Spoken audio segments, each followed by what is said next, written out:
Emma Harper had never been the kind of person to pick fights. She had spent her life building, fixing, and solving problems rather than creating them.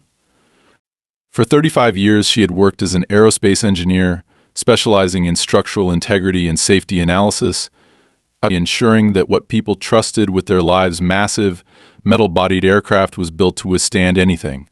Precision had been her job. Logic had been her ally. She had learned early on that numbers didn't lie, and those who did would eventually be exposed by the data. It was this methodical approach to life that had allowed her to retire comfortably, buying a house in a quiet, suburban neighborhood where she planned to enjoy the things she had never had time for: books, long walks, and most importantly, her lifelong passion, restoring classic cars. She wasn't just a hobbyist who liked the aesthetic appeal of vintage automobiles. She was a master at bringing forgotten machines back to life. There was something deeply satisfying about taking something worn down, neglected, or nearly broken and making it strong again, watching the engine purr under her careful hands, as if thanking her for its second chance. Her new home was perfect for this. The driveway was spacious, the garage even more so. When she had first moved in, the quiet street had seemed ideal, friendly enough neighbors, but not intrusive, a balance she appreciated. She had spent the first year settling in, making minor modifications to her garage, setting up her workspace with every tool she needed, and finally, allowing herself to enjoy the sense of control she had over her environment. For the first time in a long time, she was doing things for herself. No deadlines, no supervisors, no board meetings. Just her tools, and the steady, familiar rhythm of working metal and grease. The satisfaction of turning a rusting, abandoned chassis into something beautiful and functional was a pleasure that few people understood, but to her, it was everything. That sense of peace, however, had lasted exactly 14 months before she received the letter. It was a standard white envelope with a printed address, tucked neatly into her mailbox. At first, she assumed it was some mundane neighborhood update, maybe a reminder about trash collection schedules or seasonal maintenance tips. But the moment she opened it and saw the words "violation notice," her stomach tightened with something she hadn't felt in a long time: irritation. The letter, issued by the neighborhood committee, claimed that her property was in violation of newly revised regulations. Specifically, she was being fined for having an excessive number of vehicles visibly parked on her property, with a warning that if she did not comply within 48 hours, additional penalties would be applied, including the possibility of vehicle removal at her expense. The vagueness of the claim struck her immediately. Nowhere in the letter was an actual number stated. What was considered excessive? 2 cars? 3? 5? She owned 6 vehicles, 3 parked inside her garage and 3 in the driveway. They were all registered, fully operational, and impeccably maintained. The absurdity of the accusation didn't anger her immediately. Instead, she felt something sharper, something colder: calculation. If this was a rule violation, why hadn't she been notified sooner? Why had the rule suddenly changed? More importantly, why did it feel like she was being singled out? She had seen other homes with multiple vehicles parked outside. One neighbor had a fleet of CVs and trucks lining their driveway. Another had a small boat parked along the side of their house. So why was she the one receiving a fine? She decided not to jump to conclusions and check the official regulations herself. She had, after all, read through the policies when she moved in, and nowhere had there been a mention of vehicle limits. Pulling up the digital copy of the neighborhood's policy handbook, she skimmed through it until she found the updated section on parking regulations. And that was when she noticed something interesting. The rule about visible vehicles had indeed been changed, but only 3 weeks ago. And it wasn't a major publicized amendment. It was buried in a series of minor adjustments, added almost as an afterthought. Emma frowned, rereading the section carefully. The wording was deliberately vague, stating only that homeowners are expected to maintain an orderly aesthetic and limit visible vehicle storage in a manner consistent with community standards. No definition of limit. No specifics on how many cars were allowed. It was a classic loophole, a policy designed to be selectively enforced. She exhaled slowly, closing the document. This wasn't a mistake. Someone had made sure this rule existed so they could use it when convenient. But why? And why now? Her first instinct was to confront the committee directly, but she knew better than to storm in without information. If there was one thing her career had taught her, it was that the fastest way to lose a battle was to react emotionally. She needed to gather facts first. Over the next few hours, she did a quiet survey of the neighborhood. She made notes. She looked at the houses with multiple vehicles and counted. 11 properties had more cars parked outside than she did. None of them had received violation notices. She checked records of past violations, easily accessible through public logs, and found something else that confirmed her suspicion. Previous complaints about parking had been rare and only issued in cases where vehicles were abandoned, in disrepair, or visibly obstructing shared spaces. What she was dealing with was different. Something had changed. Deciding she needed a more direct approach, she visited her neighbor, Linda Porter, a widow in her late 70s who had lived in the neighborhood for over 4 decades. If anyone knew the politics of the area, it was her. Linda welcomed her in with the kind of warmth only people her age seemed to master, pouring her a cup of tea before sitting down across from her. "Parking violations?" she asked when Emma explained her concern. "That's new. We've never had a problem with cars before." Emma showed her the letter, and the older woman frowned, her fingers tracing the edges of the paper. "This isn't normal," she said finally, setting it down. "They're pushing you out." Emma stared at her. "What?" Linda nodded, her expression serious. "You haven't noticed? It's always the same pattern. They start with little things, fines, complaints. Then they escalate. I've seen it happen before." Emma felt a chill creep up her spine. "Why would they want me out?" Linda hesitated, then sighed. "Because your property is valuable. You've got one of the larger lots. They've been trying to get certain homeowners to sell for a while now, especially the ones who aren't easy to manipulate." Emma sat back, absorbing the information. This wasn't just about cars. It wasn't about rules or neighborhood aesthetics. This was about control. Someone had decided they wanted her gone, and they had just made the mistake of assuming she would go quietly. Emma Harper had always been a firm believer in logic and precision, in the idea that problems could be dissected, analyzed, and resolved with enough patience and the right approach. But as she sat in her quiet living room, staring at the violation notice in her hands, she realized this wasn't a problem that could be solved with rational discussion. This wasn't about an actual rule or regulation. This was a manufactured issue, and it was personal. She had spent the last few hours combing through the policy documents, reviewing neighborhood records, and speaking with Linda, and the picture was becoming clearer. Someone in the committee wanted her out. They had changed the rules quietly, in a way that allowed them to selectively target people they saw as inconvenient, and now they were using those rules as a weapon. The question wasn't just why they wanted her gone, it was why now. She didn't have to wait long for a possible answer. The next morning, she noticed a group of men in reflective vests standing near the entrance to the neighborhood. They weren't from the city. She knew that much because she had already checked with the municipal office to see if there were any planned maintenance projects in the area, and there were none. The men were surveying the road, pointing at various sections and marking something down on their clipboards, their voices low and serious. Emma, keeping her distance, watched them for several minutes before heading back inside.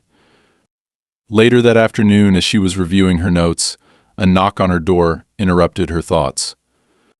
She opened it to find a man in a dark suit standing there, his expression polite but unreadable. He looked to be in his mid-40s, well-groomed, with a practiced smile that didn't quite reach his eyes.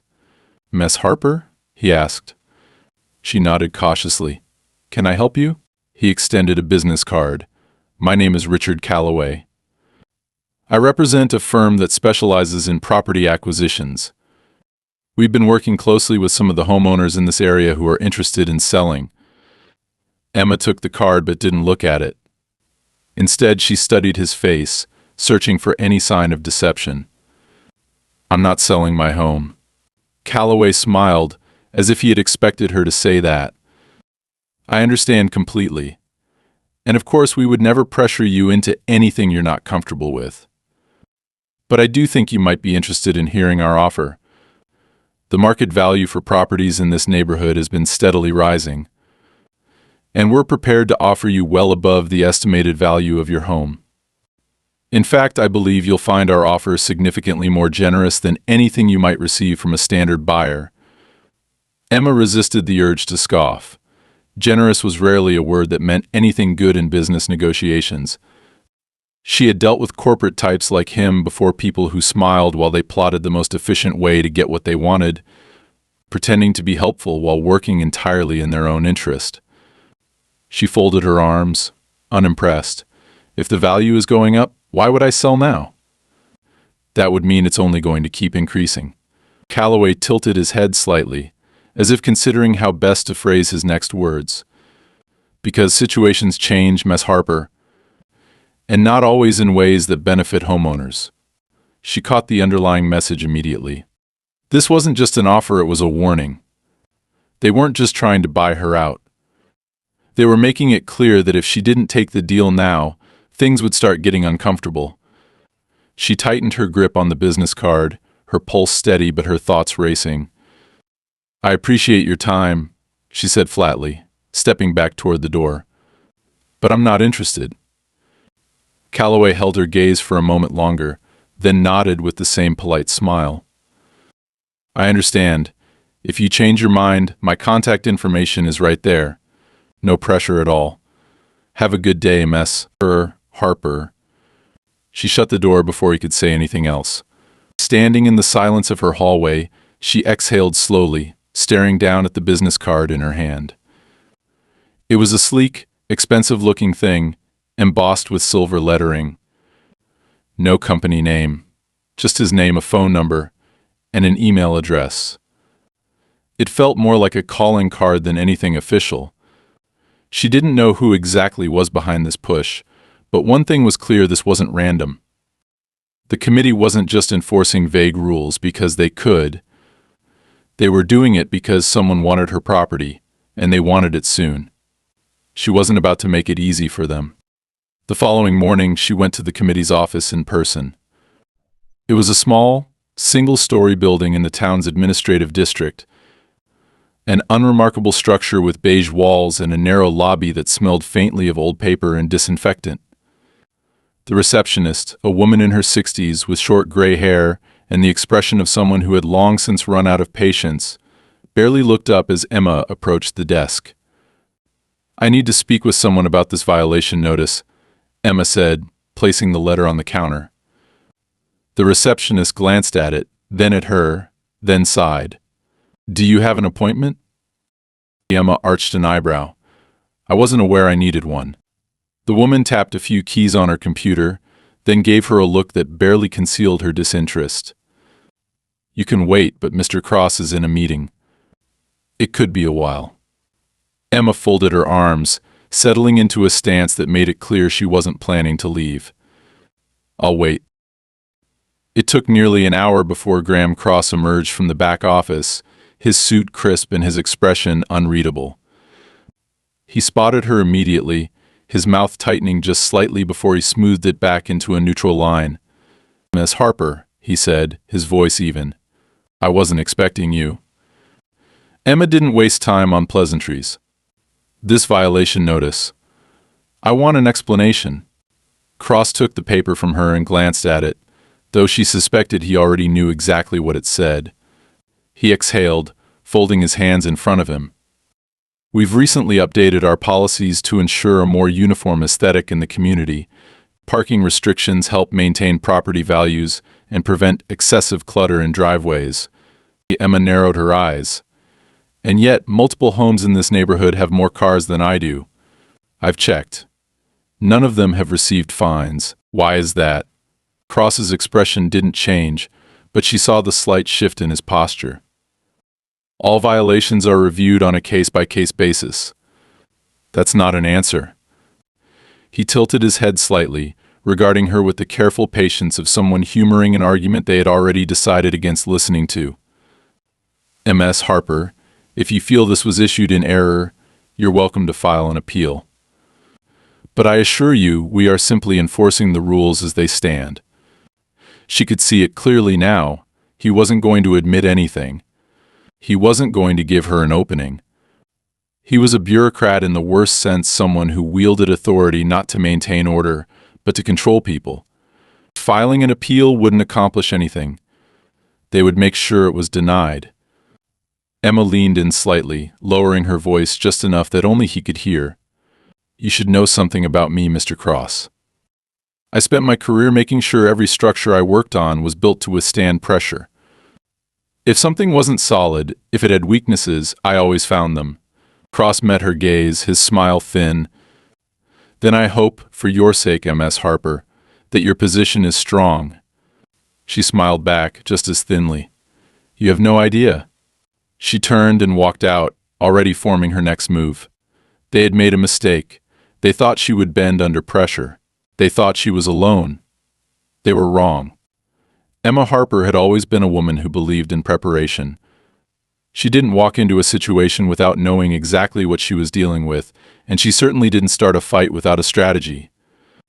The moment she left the committee's office, she knew that filing an appeal would be pointless. They had already decided on their course of action, and she wasn't going to waste time playing into their hands. If Graham Cross and his people thought they could pressure her into selling her property by drowning her in bureaucratic nonsense, they were about to learn how badly they had underestimated her. She wasn't just some retired woman tinkering with old cars in her spare time. She had spent her entire career identifying structural weaknesses, and if there was one thing she knew for certain, it was that everything, every system, every organization, every carefully maintained facade of power had weak points. The first thing she did when she got home was document everything. She took photos of her driveway, of her garage, of every vehicle she owned, and where it was parked.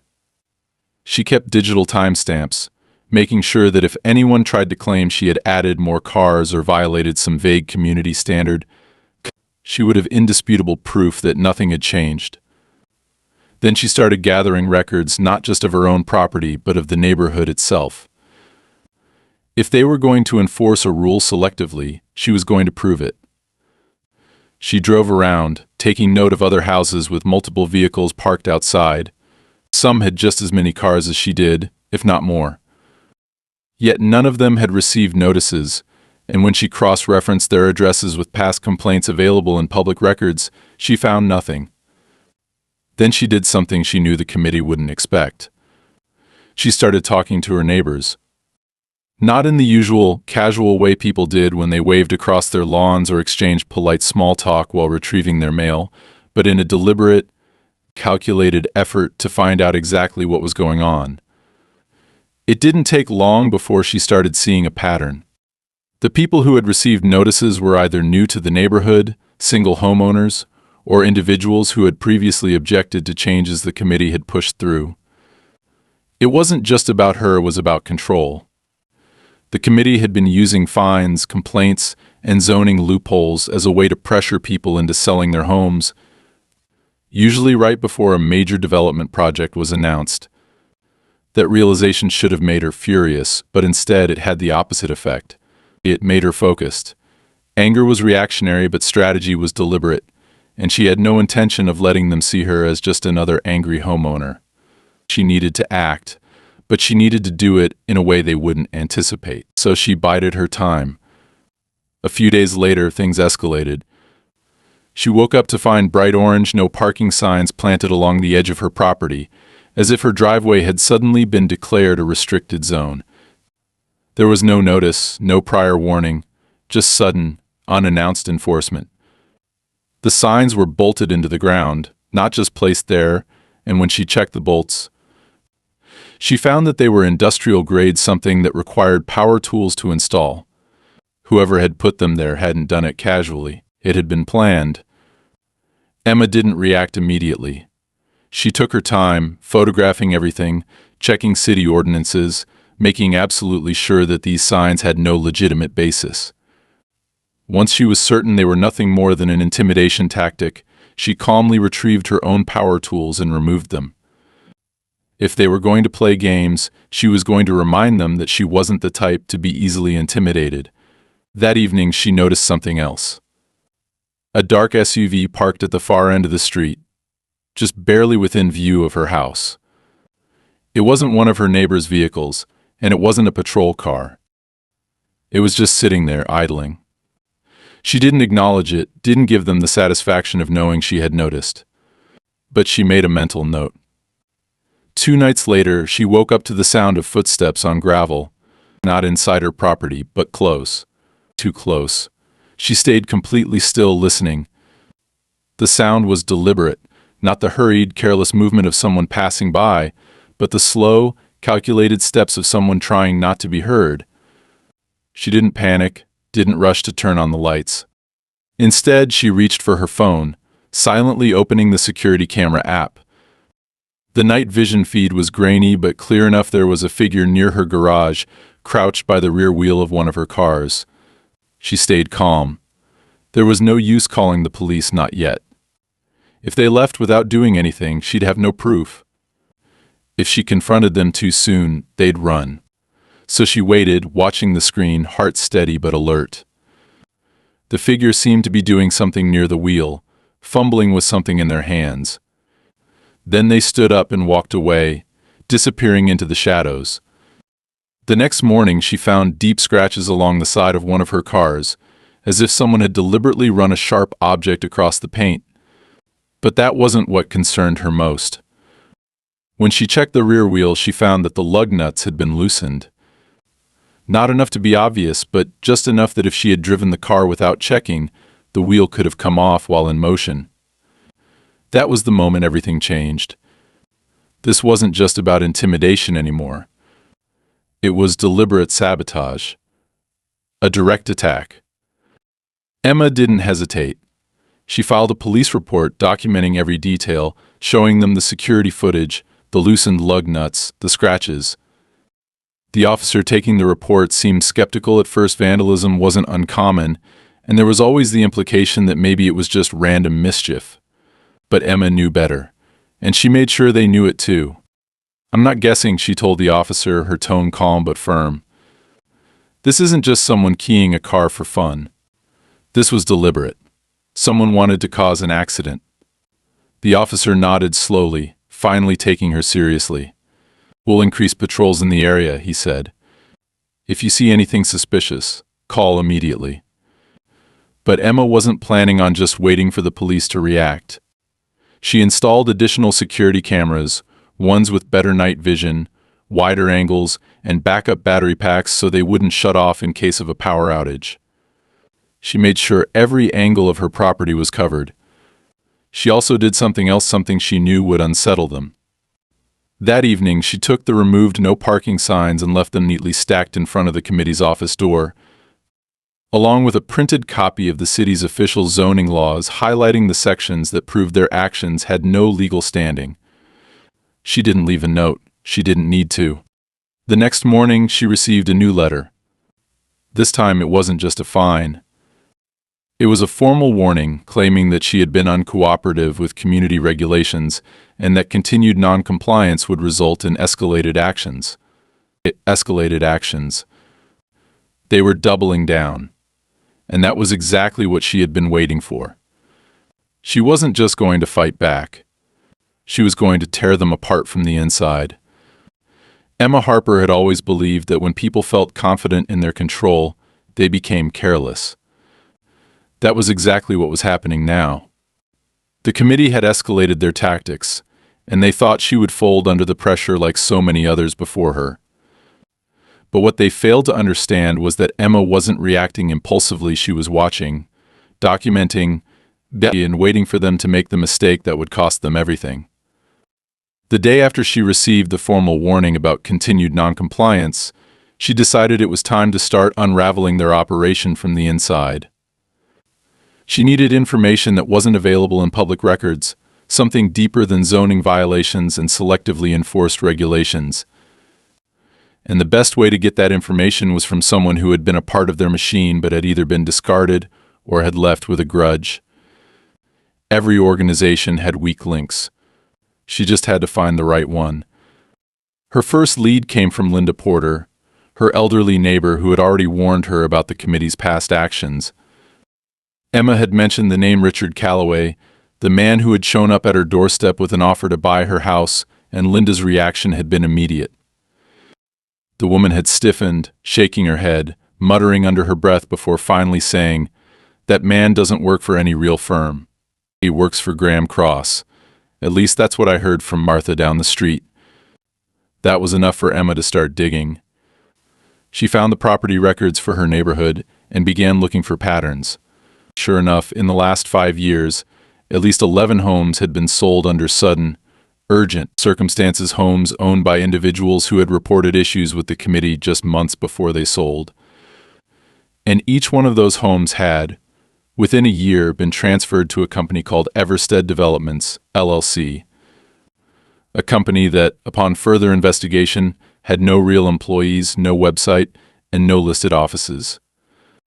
It was nothing more than a legal shell, created to move property ownership on paper while disguising the real buyer. That was her first solid lead, but she needed more. Emma spent the next 2 days making calls, reaching out to past homeowners who had left under suspicious circumstances. Most of them didn't answer. A few hung up the moment she mentioned where she was calling from. But then she found one person willing to talk. His name was Daniel West, a man in his late 50s who had once owned a property just 2 streets down from hers. When she mentioned her situation, there was a long pause before he finally exhaled and said, "You should get out while you can." She ignored that and pressed on, asking about what had happened to him. They made life miserable, he admitted after a hesitation. It started small fines, notices, claims that my landscaping was against code.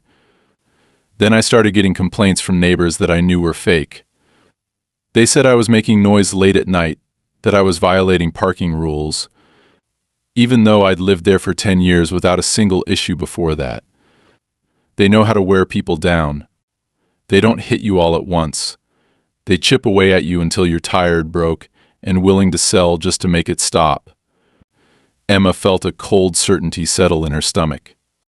"And after you sold, did you deal directly with Everstead Developments?" Daniel hesitated again. "Not at first. I sold to a private buyer, some guy who claimed to be a local investor. But a few months later, I checked the records and saw that my house was transferred to Everstead. They never planned to keep it. They just wanted control over the land." That was all Emma needed to confirm what she already suspected. The committee wasn't just enforcing rules, they were deliberately pushing people out, making their lives hell until they gave up, and then flipping the properties under false pretenses.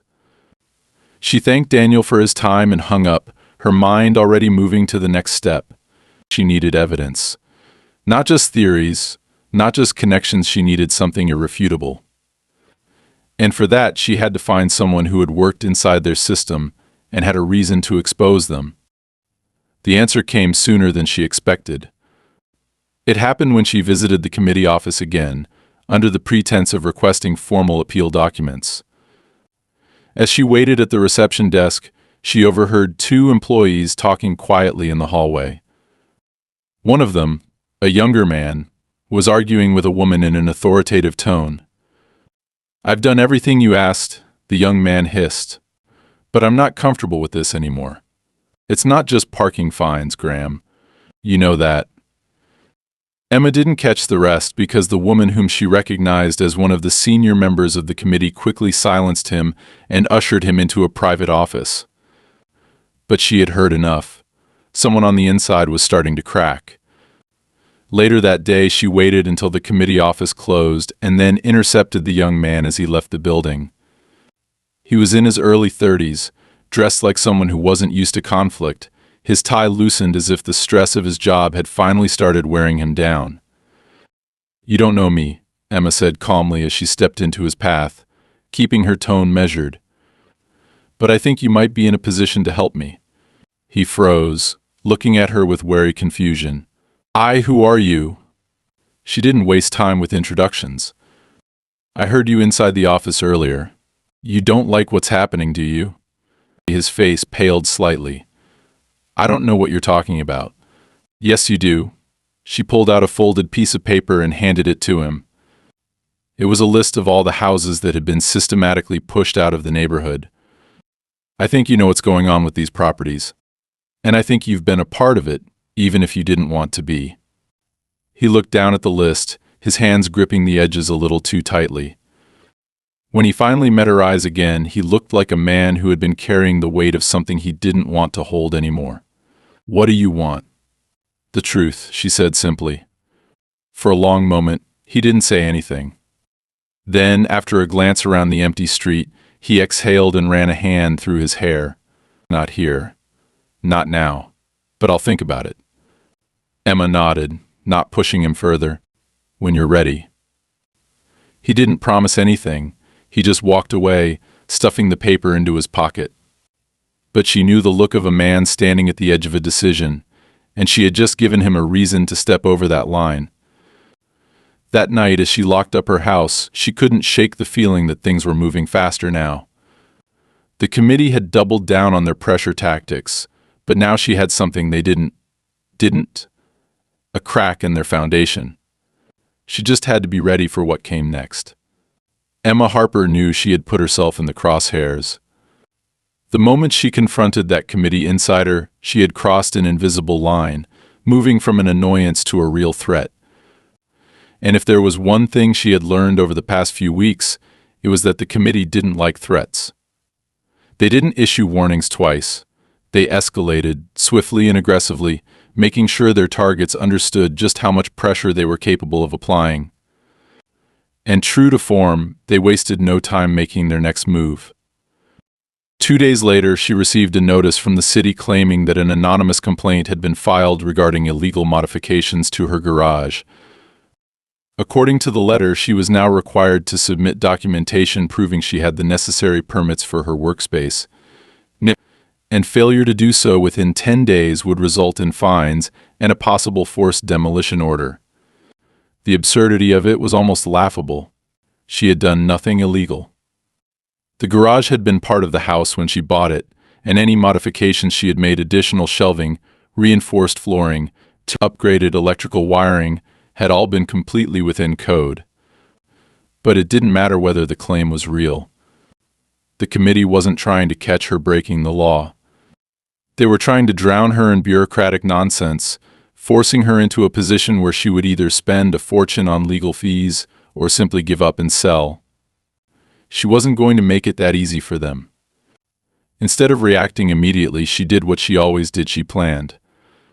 She gathered every document she had related to her property, every permit, every receipt for work done, every inspection report. Then she contacted a real estate lawyer, one with a reputation for being both ruthless and meticulous. When she explained her situation, the man on the other end of the line let out a short, humorless chuckle. "This is textbook property harassment," he said. "I've seen it before. They're trying to wear you down, make it easier for them to force a sale." "I know," she replied. "I just need to know what my options are." "Well," the lawyer said, "the good news is they have no actual legal ground to stand on. The bad news is that doesn't mean they won't keep trying. I can file an immediate counterclaim, force them to prove their complaint is valid. That'll buy us time. But if they have someone in the city working with them, you can expect more of these tactics." She had already expected that. "Do it," she said. The lawyer got to work, filing paperwork that would put the burden of proof back on the committee. If they wanted to claim her garage was illegally modified, they would have to provide evidence. That wouldn't be easy, considering there was none, but she knew that wasn't the end of it. They wouldn't stop just because one tactic failed. They would escalate again. And they did. 3 days after the garage complaint, she woke up to find her driveway blocked. Not by a vehicle, not by workers claiming to be from the city, but by a thick metal chain, stretched across the entrance and bolted into the ground. A freshly printed sign was attached to the chain: "Private property, no trespassing, violators will be towed." It was meant to look official, but it wasn't. She knew every zoning law in this neighborhood by now, and there was nothing that gave the committee the authority to block access to her own home. She didn't waste time arguing. She grabbed her power tools, marched to the driveway, and cut the chain herself. By noon, she had another letter waiting for her. This time, it was an official cease and desist order, claiming that she had willfully destroyed community property and demanding that she attend a disciplinary hearing before the committee. The letter was phrased carefully, filled with vague legal terminology meant to sound intimidating, but Emma recognized it for what it was: another attempt to force her into submission. Instead of responding, she made a different move. She contacted a private investigator. She hadn't planned on taking this step so soon, but they had forced her hand. She needed more than just documents and patterns of suspicious behavior. She needed real, undeniable evidence that could take them down for good. And for that, she needed someone who could do what she couldn't: dig into the financials, follow the paper trails, find out exactly where the money was flowing. The investigator was a man named Paul Mercer, ex-law enforcement, now working in corporate fraud investigations. She met him at a small diner outside the city limits, far away from prying eyes. He was a man of few words, but he listened carefully as she laid out everything she had uncovered: the fines, the selectively enforced regulations, the targeted pressure on homeowners, the shell company that kept acquiring properties. When she finished, he nodded and said, "I'll look into it." A few days later, he called her back. "You were right," he said. "It's worse than you think." He explained that Everstead Developments wasn't just a shell company, it was connected to a larger real estate firm that specialized in aggressive property acquisitions. And Graham Cross? He wasn't just enforcing neighborhood policies. He was a silent partner in the firm. "They're running a coordinated operation," Mercer told her. "They identify properties they want, they make life hell for the owners until they sell, and then they flip them for a profit through a series of layered transactions to make it look legitimate. And it's not just your neighborhood. They've done this in at least 3 others. It's a pattern." Emma felt a slow, controlled anger settle in her chest. This wasn't just corruption. It was systemic fraud, a carefully orchestrated scheme designed to steal people's homes under the guise of community management. "What do we do with this?" she asked. Mercer exhaled. "We build a case. We gather more evidence. And then we make sure the right people see it." Emma nodded. She had been playing defense for too long. It was time to go on the offensive. The next day, she filed a formal complaint with the state attorney's office, outlining everything she had uncovered.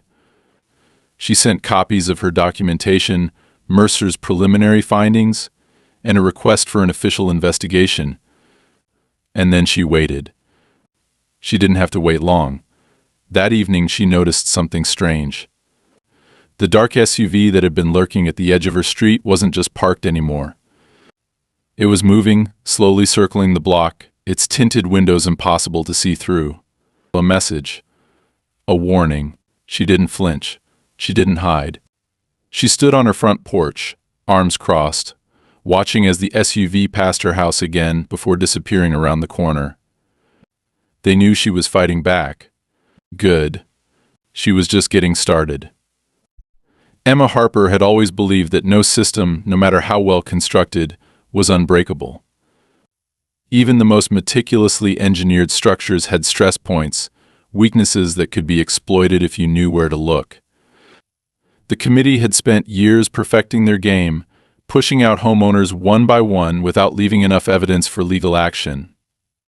But they had made the same mistake that every overconfident organization made. They had assumed no one would fight back with the same level of precision and patience they used to manipulate their victims. They had counted on exhaustion, on fear, on the idea that no one would dig deep enough to expose what they were really doing. But they hadn't counted on her.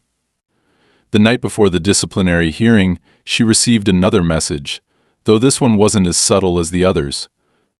When she stepped outside that morning, she found the hood of her car sprayed with red paint leave while you can written in thick, uneven strokes. There were no security camera recordings of the vandal, no obvious evidence of who had done it, but she didn't need proof. She knew exactly who was behind it, and she knew what it meant. It was their final warning, their way of telling her that if she didn't back down now, things would escalate beyond fines and zoning complaints. She should have been afraid. Maybe a part of her was, but the overwhelming emotion wasn't fear, it was clarity. They were desperate. And when people were desperate, they made mistakes. The hearing was scheduled for noon at the committee's main office, a small but pristine building that had always reminded her of an executive boardroom rather than a place designed to serve the community. When she arrived, she wasn't surprised to find the room already set up to intimidate. The long, polished conference table was lined with members of the committee, all dressed in formal business attire, as if this were some kind of trial rather than a neighborhood dispute. Graham Cross sat at the center, his expression unreadable, hands folded neatly in front of him.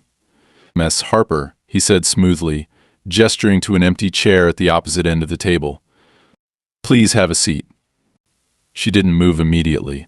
Instead, she took a slow look around the room, taking in the faces of the people who had spent the last few months trying to push her out. Some of them met her gaze with blank professionalism. Others looked almost impatient, as if they were already mentally writing up the official notice of her forced compliance. She finally moved to the chair but didn't sit back in defeat. She sat like a woman who had come prepared for war. Cross adjusted his tie slightly before speaking again. "We're here today to discuss your repeated violations of community policies. Despite multiple warnings, you have chosen to disregard regulations designed to maintain the integrity of our neighborhood. Your failure to comply has left us no choice but to consider stronger action." Emma waited for him to finish, then placed a thick folder on the table, directly in front of her. "Before you do that," she said, "I think we should review some information of our own." A flicker of something crossed Cross's face, annoyance, maybe even a hint of uncertainty, but it was gone just as quickly. "Ms. Harper, this is not a negotiation." "No," she agreed. "It's not. It's an exposure." She flipped open the folder, revealing the first set of documents. Property transaction records, each one tracing back to Everstead Developments. LLC, this is the company you've been secretly transferring properties to after forcing owners to sell under pressure, she said, her voice calm but unyielding. "And these," she flipped to the next section, "are the public complaints filed by homeowners in this neighborhood over the past 5 years, all of whom mysteriously decided to sell after months of escalating fines and harassment." One of the committee members shifted uncomfortably. Another cleared his throat. Cross remained still, his fingers tightening slightly on the table's surface. Emma continued, turning the next page. "And here we have bank records showing financial transactions between Everstead Developments and a private real estate firm with direct ties to this committee, specifically to you, Mr. Cross." She slid the paper toward him, watching his expression carefully. "Would you like me to explain, or would you rather do it yourself?" For a long moment, no one spoke. The only sound in the room was the faint hum of the overhead lights. Then Cross leaned back, exhaling slowly. "I see you've been busy," he said. Emma didn't smile. "More than you realize." She placed the final piece of evidence on the table. It was a signed statement from the insider, one of their own, someone who had finally decided they didn't want to be part of the corruption anymore. The document detailed exactly how the committee had systematically pressured homeowners, fabricated violations, manipulated zoning laws, and used Everstead Developments as a legal smokescreen to funnel properties into private investments. It was irrefutable. Cross glanced at the paper but didn't touch it. Instead, he looked at her, his expression unreadable. "You don't know what you're getting into," he said finally, his voice quieter than before. She met his gaze without hesitation. "I think you're the one who doesn't know what you're up against." Silence stretched across the room. She could feel the shifting tension in the air, the weight of a structure beginning to collapse under its own corruption. Some of the committee members looked at Cross, clearly uneasy.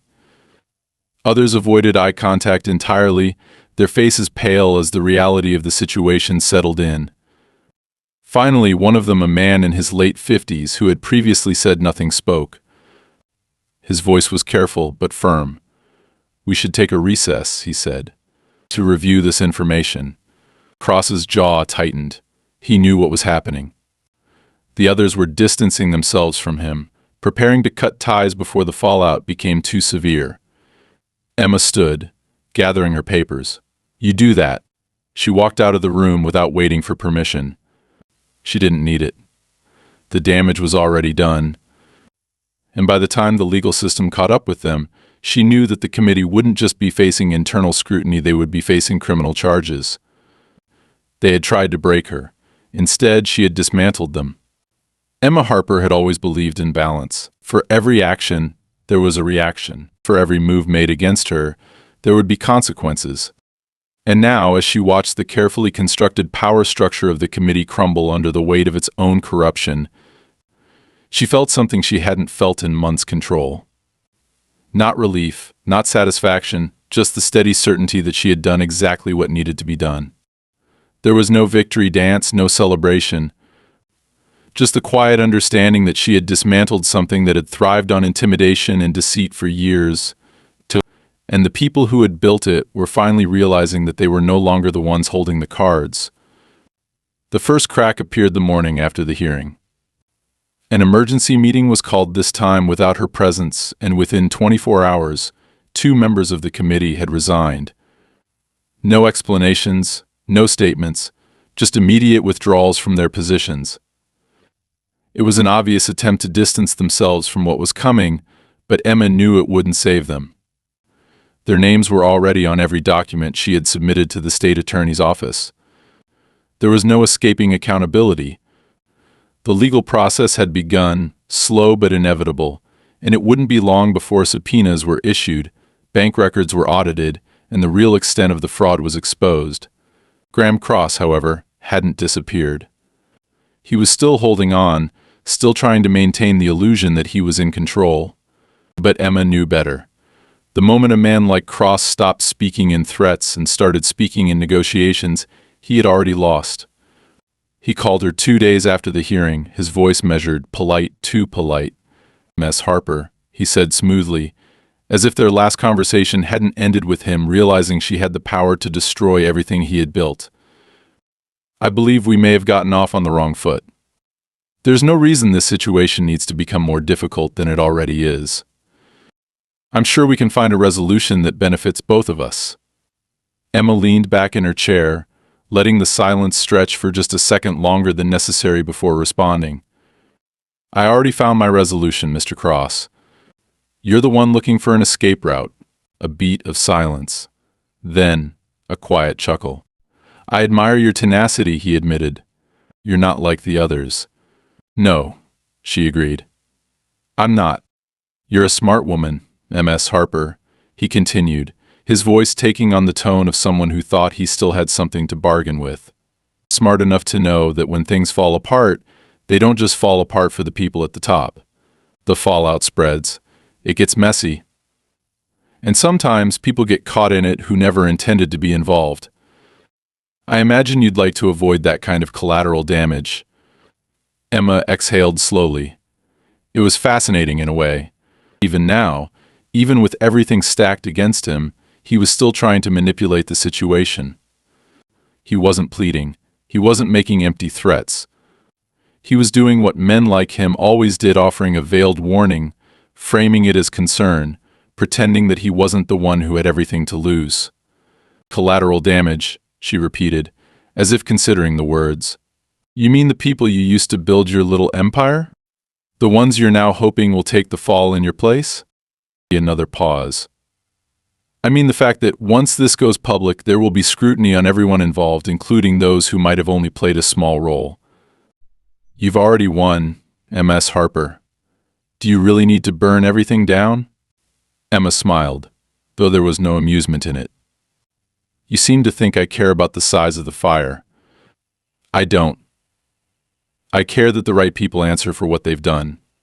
A long silence. Then a quiet sigh. I suppose there's no reasoning with you, is there? No, Mr. Cross, she said calmly. There isn't.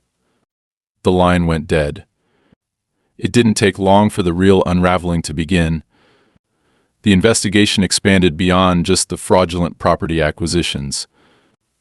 The deeper the state auditors dug, the more they found misappropriated funds, unauthorized transactions, zoning manipulations. It wasn't just a case of a few shady deals. It was systemic abuse of power that had gone unchecked for years, and now that the walls had cracked, there was no stopping the collapse. Cross was forced to resign within a week, though it wasn't framed as a resignation. The official statement used words like stepping down for personal reasons and allowing the committee to move forward without distractions. It was a desperate attempt at damage control, but it didn't matter. He was already being investigated, and by the time charges were formally filed, he would no longer be in a position to make deals. Emma stayed quiet through all of it. She didn't gloat. She didn't make public statements. She didn't need to. The truth was doing all the work for her, and she had never been the type to revel in someone else's downfall. All she had wanted was to be left alone, to live her life in peace, without being forced into a battle she never asked for. But when that battle had come to her doorstep, she had chosen to fight, and she had won. The new committee, hastily assembled from members who hadn't been involved in the corruption, reached out to her a few weeks later. They wanted to open a dialogue to assure her that things would be different moving forward. She listened. She let them say all the things they thought would convince her that the neighborhood was still a place worth trusting. And then she told them, politely but firmly, that trust wasn't something granted by words. It was something earned through actions. She kept her house. Of course she did. After everything they had done to try and push her out, the thought of leaving had never even crossed her mind. The signs disappeared. The fines were dropped. The ridiculous attempts at intimidation ceased. And the dark SUV that had once lingered at the end of her street was never seen again.